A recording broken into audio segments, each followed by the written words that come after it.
Daily Broadside Day 104.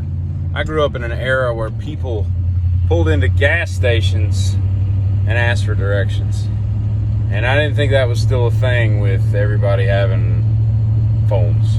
And today, I'm in a store waiting to give somebody some money to turn a pump on, and there's 400 people in the store, and this dude goes up and he's trying to find directions to a street, and I thought to myself, it's 1989 all over again, because ain't nobody done that in years, I tell you.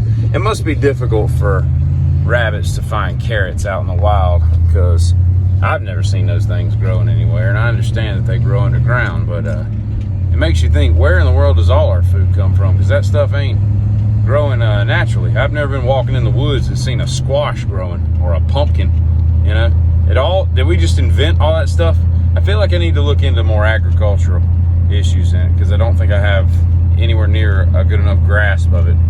And apparently Barnum and Bailey is discontinuing for the pressure put on them by PETA, discontinuing their use of animals in the circus. I pray that no one else ever goes to the circus again, because nobody wants to go to a circus that doesn't have animals. And I remember when Barnum and Bailey in the 80s had a unicorn, and it was so clearly just a sheep with like a toilet roll glued to its head.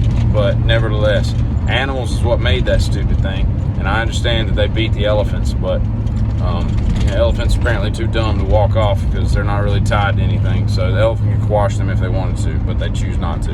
You ever get in a car and you think to yourself, like you first get in it and it's already hot, it's 11 o'clock in the morning, it's already 88 degrees, and you get in the car and you think to yourself, dude, how did people go to church in 60, 70 years ago when there was no air conditioner? Could you imagine getting in your dad's 55 Packard, dressed up in a suit, just sweating profusely, headed to the swamp-ass Baptist church to sweat in some pew, with one of those fans? That must have been miserable. Everybody must have stunk to high heaven by the time they got to Sunday lunch, because air conditioner is just the greatest thing in the world when it comes to motor vehicles and houses for that matter. And every time I hear a Joe Cocker song, it doesn't matter what it is, I have to sing at the top of my lungs, because the dude was such a beautiful voice. And I got one too, so we got to share.